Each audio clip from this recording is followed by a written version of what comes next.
Welcome to Close Up Radio, where our hosts, Doug Llewellyn and Jim Masters, bring you the amazing stories of people who answered the call to unlock their potential and taken control of their own success with authenticity, creativity, persistence, and resilience. Close Up Radio special guests share their knowledge and wisdom so you, the listener, can live the most empowered life possible. Close Up Radio. And now, here's today's host, Jim Masters. Thanks so much for joining us, everybody. We are live worldwide on Close Up Radio. A pleasure to have you here today.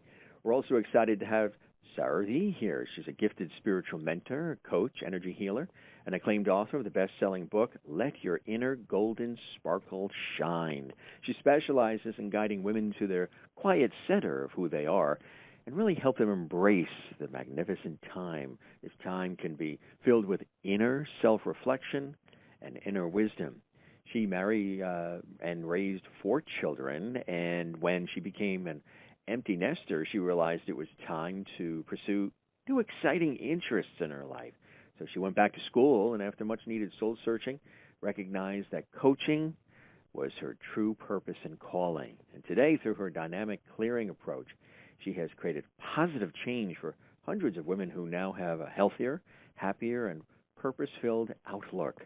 Not only is Sarah an excellent spiritual life coach, she's also known for her incredibly gifted energy healing, working skillfully with the chakras, the spiritual energy center within our bodies. She will keep us balanced and grounded as much as possible.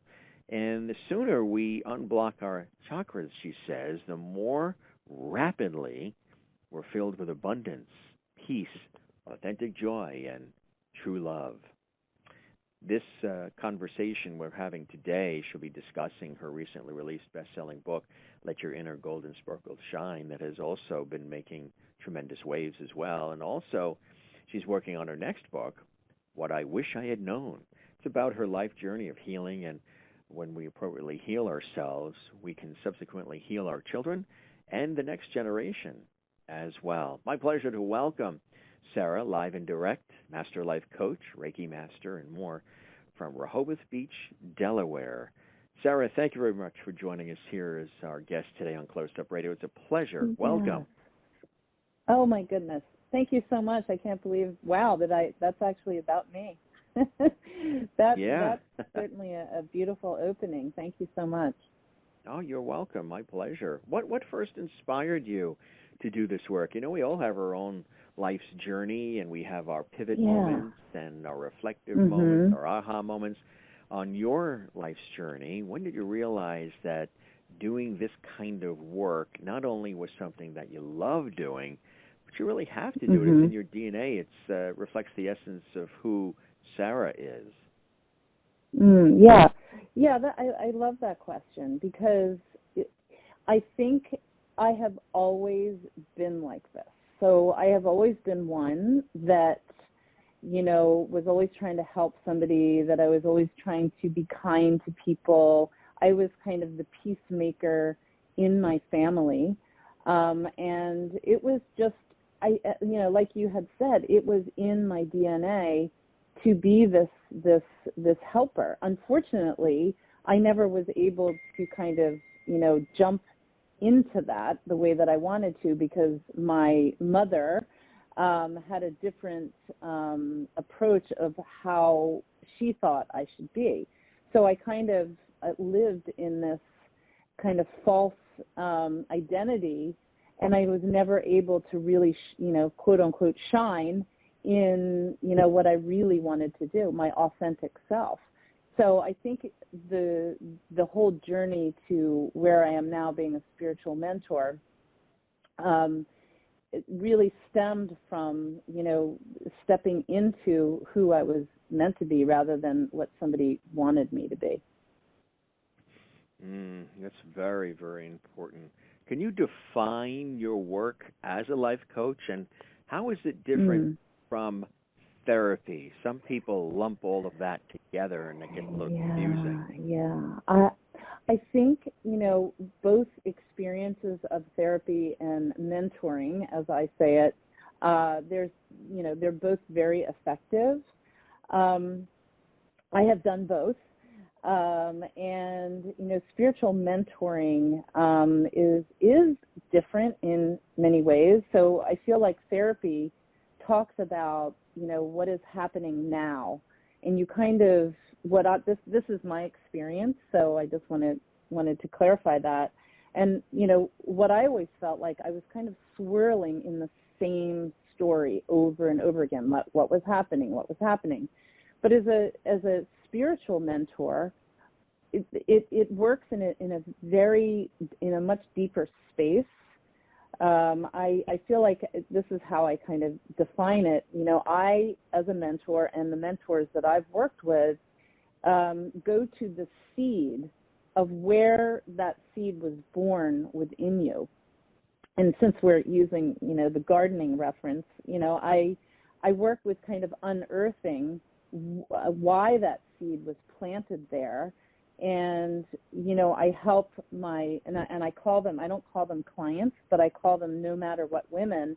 I help them to clear it and then to heal it for good, not just kind of putting, a Band-Aid over it and hoping that it's going to go away, but I actually unearth it so it doesn't come up again. And here's another reference is, rather than just kind of pulling the weed out, we actually go to the roots that are kind of still intact, and I help them pull out the actual seed or the roots by changing the story and the energy around it.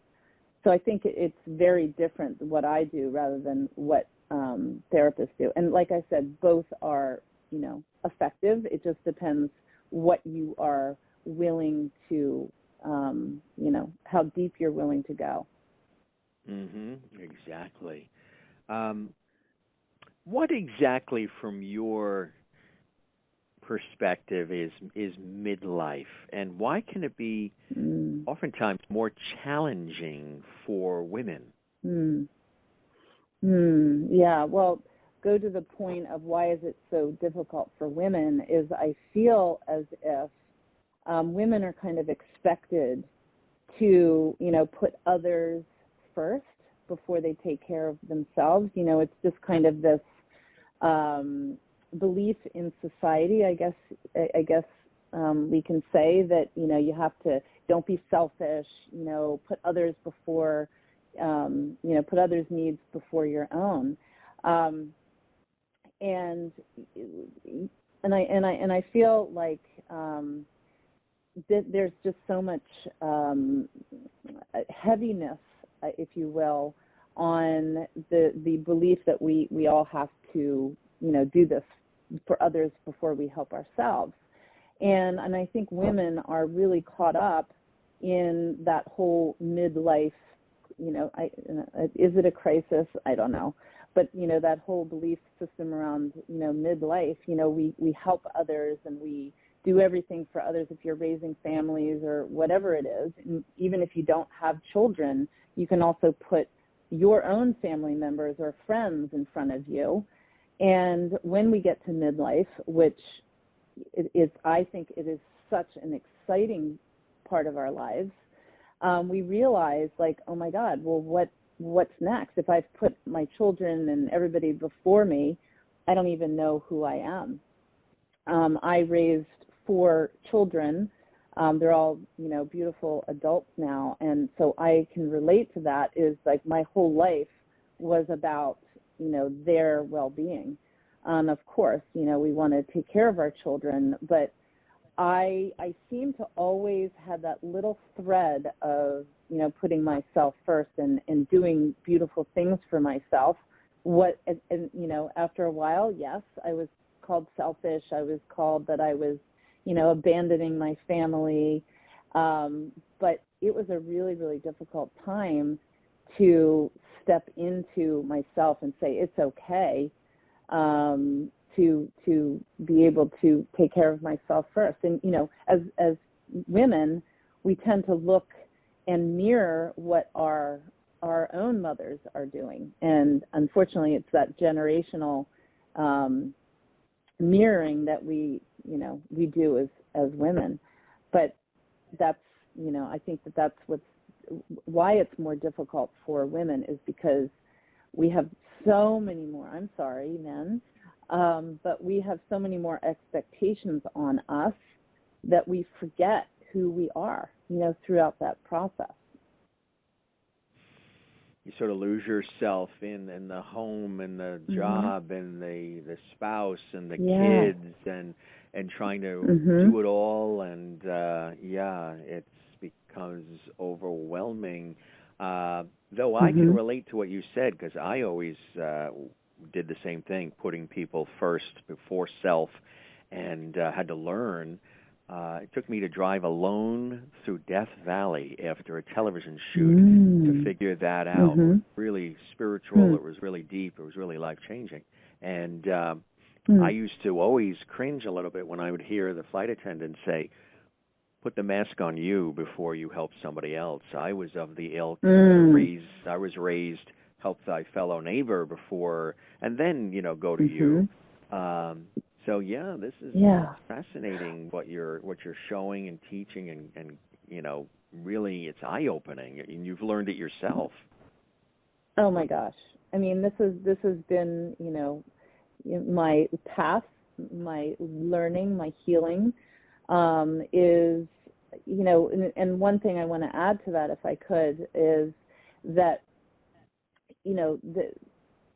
in my book that I'm about to, it's going to the editor right now, is that we as human beings, we actually energetically in our DNA hold on to 3 generations of unhealed pain and trauma. So, it is especially difficult. I mean, I think it's as difficult for men. I mean, they also hold on to the DNA as well.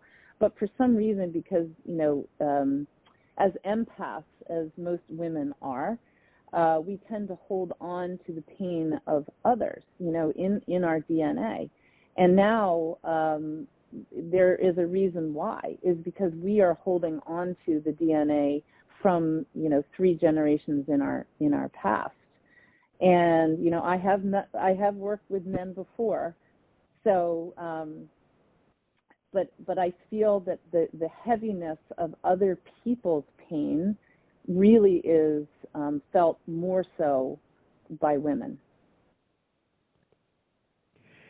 What made you choose to work mainly with women in midlife specifically, Sarah? Well, because I am a woman, and I feel like I can relate with the pain that they've been holding on to.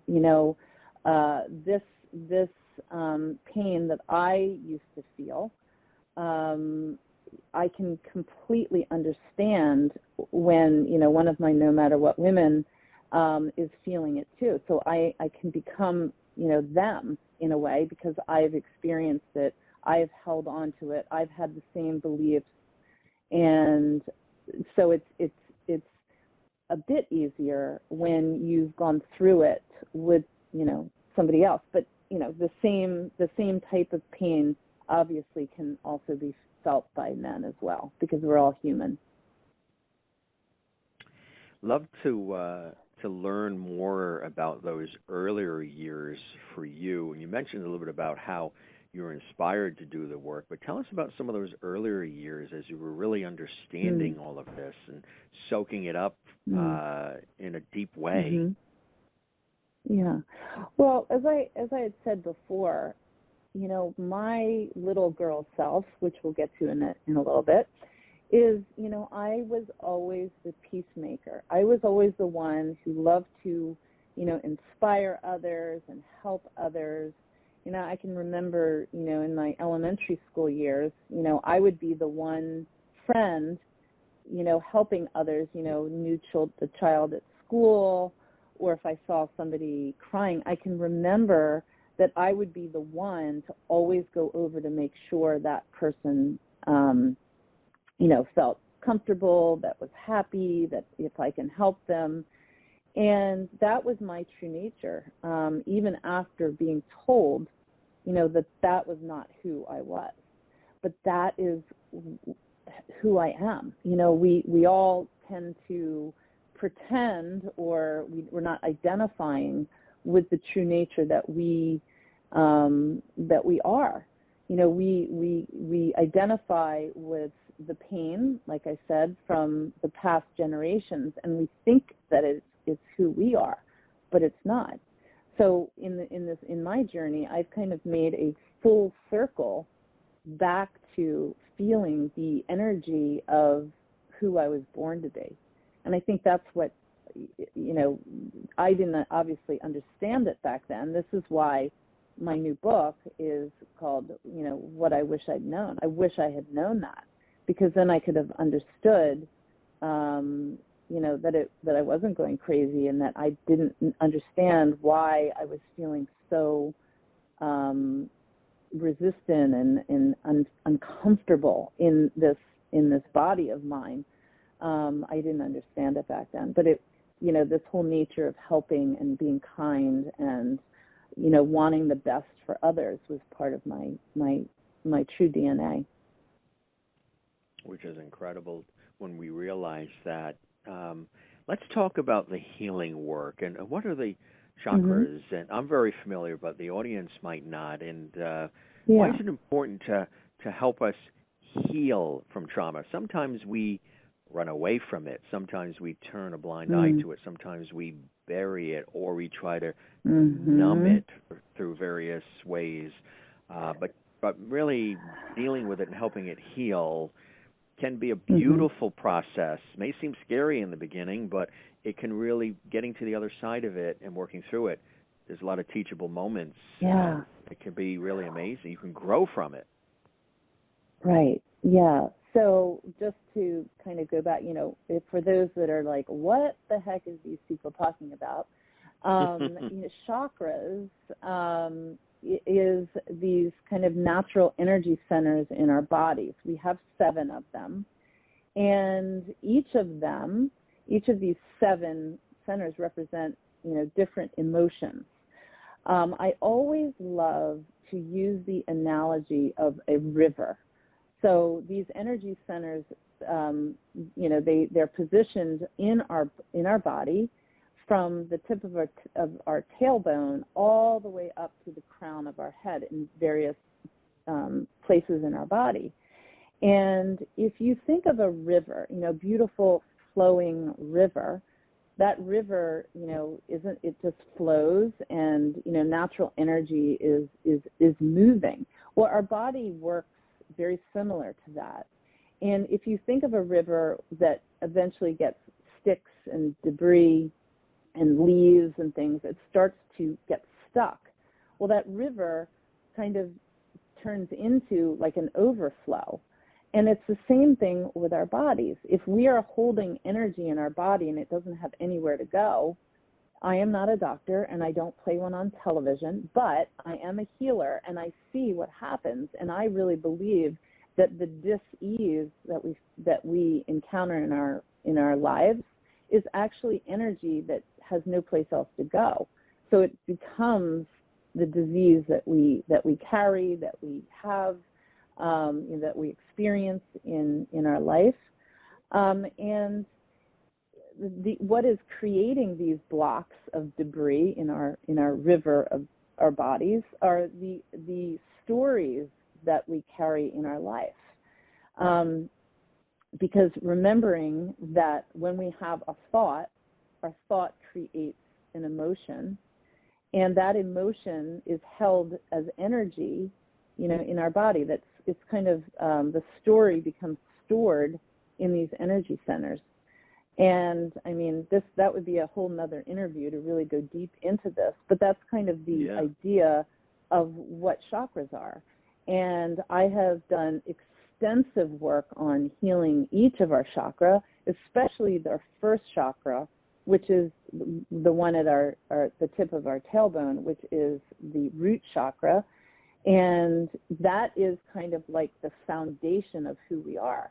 And if our foundation, it's so that I kind of see that root chakra as like if you're building a home and you're building a foundation for our home, we want to make sure that foundation is solid, is strong, so that when we start building the walls, the windows, and the roofs, that our whole house is strong, secure, powerful, or whatever. So we think of the energy centers as our home. Like, we want to make sure that the beginning of who we are, which is our foundation, is really, really strong. But again, that would be a whole nother show to talk about chakras, because it for me as a healer, it is everything. Yes. Yeah, absolutely. Yes, I could see that. The inner child is another thing to talk about. Mm-hmm. What does it mean to heal your inner child? Yeah, and probably people are like, what the heck? So inner child work is one of the things that has changed my entire being. I mean, this work, this healing that I've done. So I'll just explain what your inner child is if you have absolutely no idea or have never heard of it. So your inner child is part of your subconscious mind. Your inner child kind of picks up messages that, way before he or she was able to fully process what was really going on. So the inner child energy holds emotions, memories, and beliefs from our past, and as well as, hopes and dreams of the future. So whenever you have a strong, I never like to use the word negative or positive, I like to use the word low vibration or high vibration. Whenever we are feeling that low, heavy vibration of emotion like anger, guilt, resentment, that is all energy from our unhealed inner child. Anytime you feel, those type of emotions come up inside of you, that is your unhealed inner child. When we are feeling joy, happiness, love, that is the energy that we were born with. So that's who we are. And whenever we start feeling low vibrational emotions, it is inherited. It is something that we have learned from our past. We don't come out of and being. You never see a child, feeling guilty or resentful. I mean, yes, they express anger, but on the whole, those low vibrational energies is inherited. That's not who we are. We are already happiness and joy and love and creativity. That's who we are. But unfortunately, we kind of build the cement that blocks us from, feeling our authenticity, or what I call it, our esoteric energy. It's fascinating. Really is fascinating when you think about it and you just let it sort of absorb. In your expert opinion, how are the times we're living in affecting our ability to move forward in a positive and systemic way? Yeah, well, I believe that, our interpretation of, the past places the most important on how we move forward. So I think, I know for me, the only way that I am able to move forward is by clearing what is stopping me from moving forward. And the only, in my opinion, the only thing that is stopping us from moving forward is how we are believing, or what are we believing that's stopping us? Is that what you mean about systemic way? Is that what you're getting at? Because I believe you really can't move forward if you are still in a belief, a limiting belief from the past. Right. That is so very true. You could be stuck in time. We've got about 6 minutes left. I know you wanted to dip a little bit into Reiki, but also we would love to get to your book, Let Your Inner Golden Sparkle Shine. Yeah, right. Yes. Well, so my book, I mean, it was released last February. So this time last February, I was doing all my my interviews and all that, and it really was the beginning of, you know, everything for me. So it's just about the characters, me, and the book reveals as a child what I wish I had known. You know, it's teaching children to be self-reliant.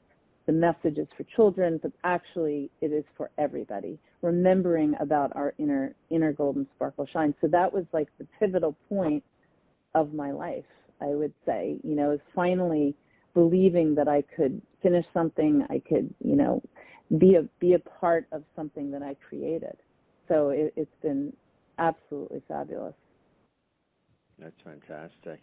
I know I can hear the excitement and the passion. You also do retreats too. Tell us about that. And where are they usually held? Oh my gosh. So my retreats is such a huge passion of mine. I actually have just come off a retreat in Sedona, Arizona, and it was called Your Magnetic Life, and it was all about my 5 steps of how to create, you know, a manifesting energy within yourself. So I have 2 that I offer per year in a destination. I have another one. I have one coming up in November, the first weekend in November. Location not disclosed yet. But I have been creating these small destination, private, customized retreats here in Delaware at I call it my healing home. And my retreats, all of them, whether they are my private customized ones or the retreats that I do destination, this is not about a retreat, you know, hot dog on the grill kind of thing. This is about my retreats embody everything that I'm all about, you know, uplifting all the senses from my decor to all my chakra healing foods to all the, you know, the mindset work that I offer. They are, you know, mind, body, and spirit. Everything in our mind, body, spirit is balanced and uplifted. I have one coming up actually this weekend in my home in Delaware. Oh, that's fantastic. And then you have the coaching packages available too, and people can definitely go to the website to learn more about all of that. So many wonderful resources that you have. What's the website address that they can go to? So I'm glad you asked that. It is Sarah, SARAHVIE.com, and all my coaching packages are there. My clearing and healing, the alignment, and then of course the manifesting. They're 3 months in length, and once you become a no matter what woman, you kind of keep going. Like I've had clients that I've worked with for almost 2 years now. So you do 3 months, and then you realize, how magnetic the work is, and how it changes not just one area of your life, but all areas of your life, and you just want to discover more. Absolutely, yes. Really incredible. And again, you've got the other book that you're working on, Wish, or What I Wish I Had Known. What I Wish I Had Known. I tell you, that one, I think all of us can sink our teeth into. I wish I knew then what I know now, for sure. What I know now, exactly. But then we wouldn't have a journey, right? Right, exactly. And it's all part of the journey and being present for it. Master Life Coach, Reiki Master Sarah V. here, live and direct from Rehoboth Beach, Delaware. Thank you very much for joining us, Sarah. I hope we get a chance to maybe dig in a little more, explore more, and maybe hear some testimonials, things of that nature. That would be a pleasure. But the time went by in a New York minute. A pleasure having you. Oh, my gosh. Thanks for joining us. Thank you. Thank you so much for having me. You're welcome. You're welcome. Keep up the amazing work, and I'm sure we will chat again soon. Sarah V., our special guest, and she spells it V-I-E. And Jim Masters here, thanking you for your time this time. Till next time, we appreciate you as well. Stay tuned. I'll be back in less than 30 minutes with another fascinating guest right here on Close Up Radio. Till then, have a great day. Bye for now. You have been listening to a broadcast from Close Up Radio, a division of Close Up Television Incorporated. For more information about our show and to be considered for future broadcasts, please visit closeuptelevision.com. You may also learn about us on social media and listen to us on podcast and internet radio. Thank you for joining us, and we hope that you have an empowered and productive day.